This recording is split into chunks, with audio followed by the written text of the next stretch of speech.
Hello people of the internet, my name is Mia Cotton and today I'm going to be reading you some fanfiction. It's a great way to start off the video. Okay, so at the time of recording this, it is currently Halloween, hence the half-assed Harley Quinn makeup, and I figured, what is more horrifying than looking back on the stuff you used to do in middle school? Aside from pretty much everything. So I'm going to be doing a dramatic reading of a Death Note fanfic that I wrote when I was 14 years old.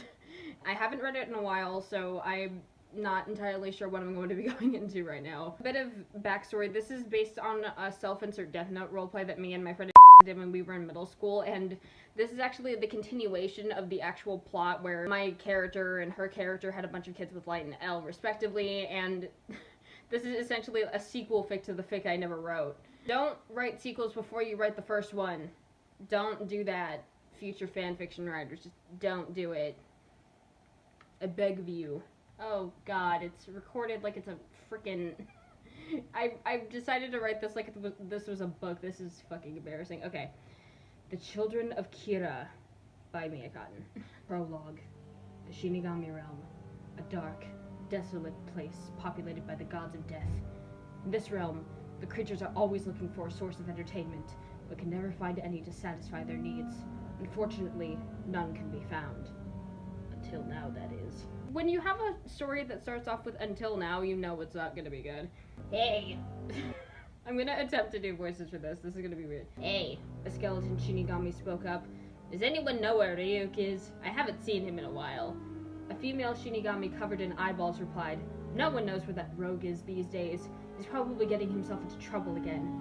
The group of Shinigami laughed. In the midst of it all, a dark shadow covered the group. A dark, feathered figure spoke to the group. I used group twice in the same. That's never a good sign for a good story. I'm going away for a while. I dropped my death note in the human world. Oh god, the multi-eyed god groaned. Again? Ryuk, you need to keep track of where you keep your notebook. Why'd you drop it in the human world anyway? I've been curious about that too, even though it literally just happened. A smaller Shinigami with a skeleton mask popped up saying, what are you planning to do this time, Ryuk? Ryuk cackled. Don't worry about that. The dark beast turned to the portal that separated their worlds. Just know that things will get even more interesting than before. Without another word, Ryuk disappeared into the abyss and made his way down to the human world once again. Soon, chaos would once again cover the world, and a new god would rise above the rest in an attempt to help the world. Kira would soon rise again in the form of another, more ignorant child hungry for power. It all begins in November of 2028. Ooh, spooky. Chapter 1. Miss Nakamura, Mr. Yamahara, the principal of Daikoku, is that how you pronounce it? I don't remember. I haven't watched the show in a while. The principal of Daikoku Private Academy said to Rin, do you know why you are here? Rin looked around the room before answering. Is it because of my extremely high test scores again? She said sarcastically. Don't get smart with me, Missy, the balding man snapped. You are here because once again you have broken the uniform policy. The confused third year looked down at the oversized dark blue hoodie she had been wearing all day. But none of my teacher complained about it in class today, Rin responded, so I don't get what your problem is.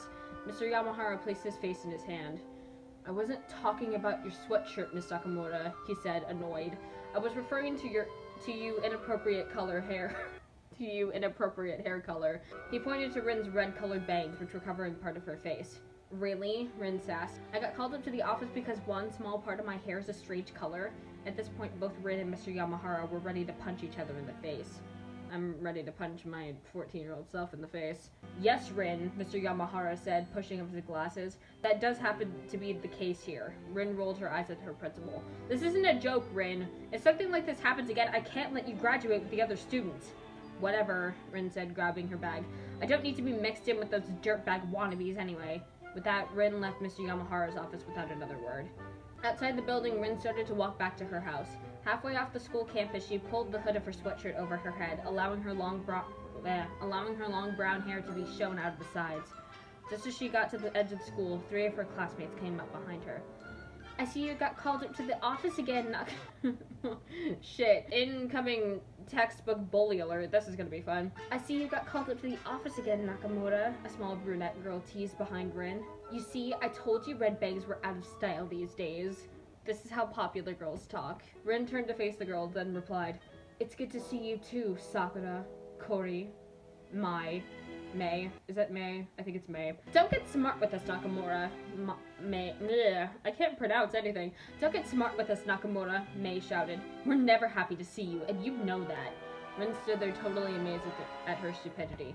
Yeah, I know, she sassed. It's called sarcasm. It's used a lot in the 21st century. How dumb are you? As Rin began walking away, Cory, who was a good head taller than Rin, grabbed her shoulder.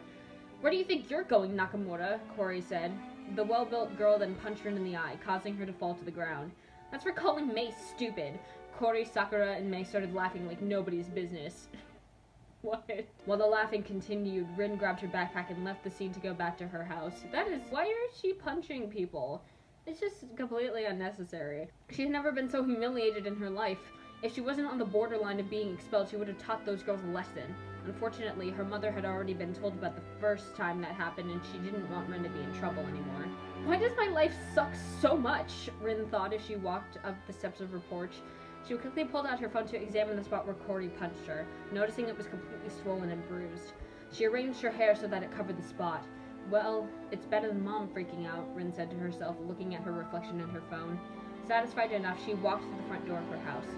Hi, Okay, this is a leftover thing of my friend, because when we were deciding what to name the kids, she didn't want to give them Japanese names, and so she named her self-inserts kids Z and Jimmy, because we were 13 in 2010, and we thought that was cool.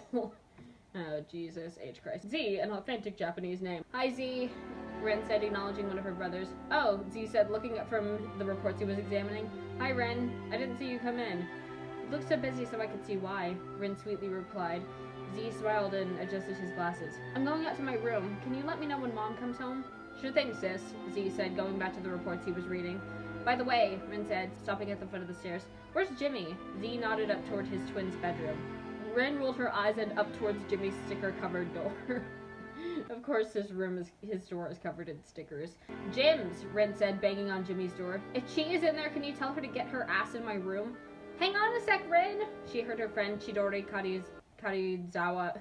I guarantee you I looked up these names on some, like, random website of common Japanese surnames. She heard her friend Chidori Karizawa say from the other side of the door. Along with that was banging on the wall and a small moan coming from Jimmy. Chidori then came out, hair and clothes a mess, to greet her only friend. What was the banging? I didn't know how sex worked when I was 13. Oh, God. Rin gave her a strange look before asking, what the hell did my brother do to you? I don't know. I don't even think I knew at the time. We didn't do much, Chidori said, happy as always. It could have been a lot worse if you think about it. I don't think I want to, Rin said, quite disgusted about the situation. Chidori then started laughing and the two of them went into the private comfort of Rin's bedroom. So, Chidori began, sitting down on the edge of the bed. Anything interesting happen at school today? I got sent to the office today, Rin said, still mad about the situation. And it was all because of my strange hair color. Did Sakura rub that? Meh. Why did I roll the R on rub? Did Sakura rub that in your face again? Chidori asked, rolling her eyes. Of course she rubbed it in my face. I swear to God, if she does that again, I'm going to end her right then and there. I mean, look what her freak of a friend Cory did to my eye. Rin lifted up her red bangs to reveal her black eye. Colors! Chidori grimaced. I'm sick of her and her pack of idiots. Yeah, but if you perform another felony, Mr. Yamahara isn't going to let you graduate. Even though it happened often, Rin hated when Chidori was right.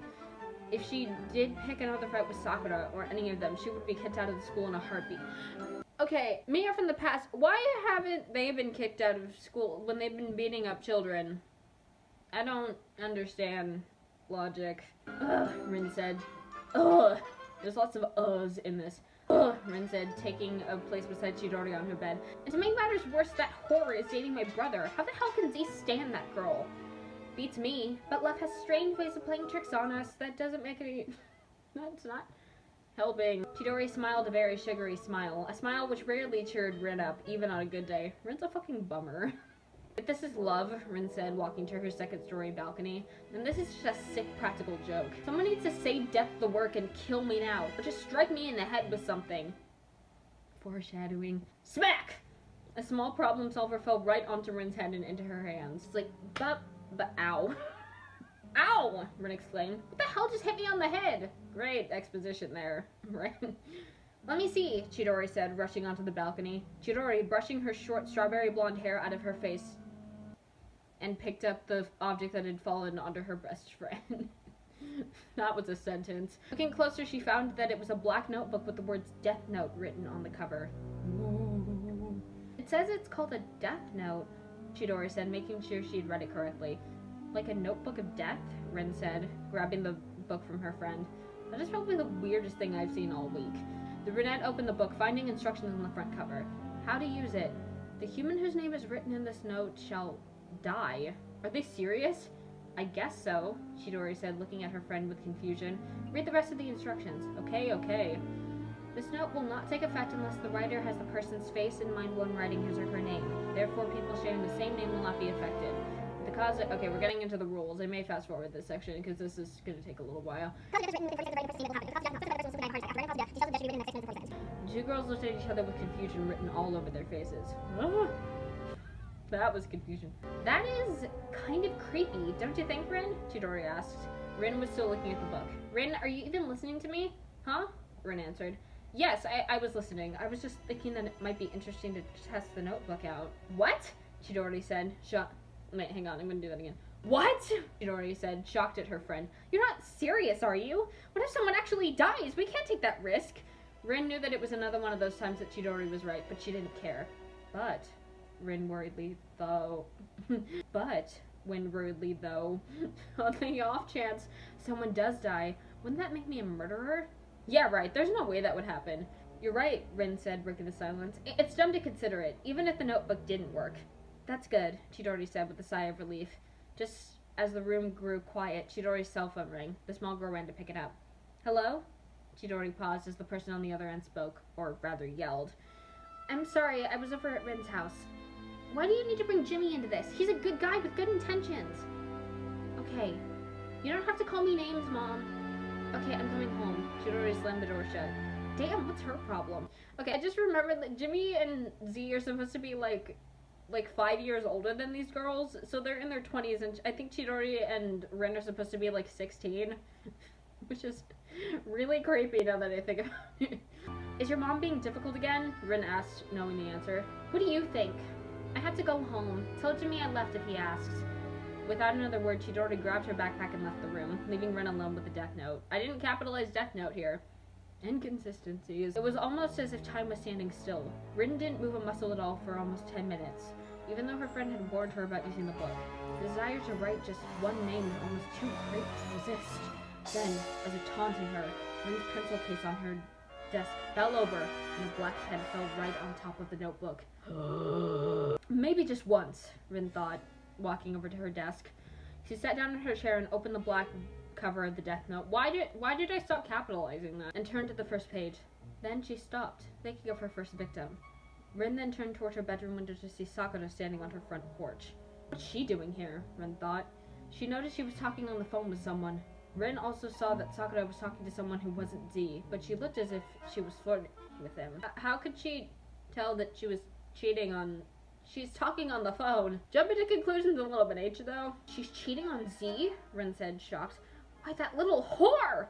Sakura heard Rin and looked up at her window. Rin closed the window and gave it no further thought. You said that with the window open? That's so messed up. She was going to kill Sakura Tumeboshi. Again, like a cookie cutter name, probably from just looking it up online. Rin's hand began to move across the white page of the Death Note. She made sure to take her time in doing so.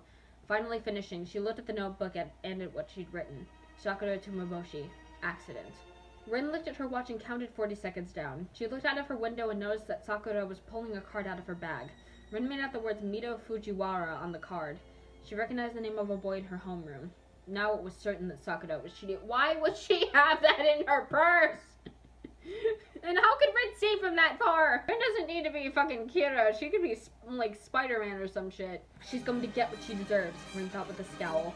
She touched her watch to see that 36 seconds had gone by. At about 37 seconds, Rin saw that the card blew out of Sakura's hand, flying out into the street. She ran into the middle of the street to pick up the card, not noticing the truck speeding by on the street. Lots of street in that last couple of sentences. In a split second, Sakura Tumeboshi was struck and killed. 5:26 p.m. Exactly. Dun dun dun! Okay, so that was the prologue in the first chapter of The Children of Kira.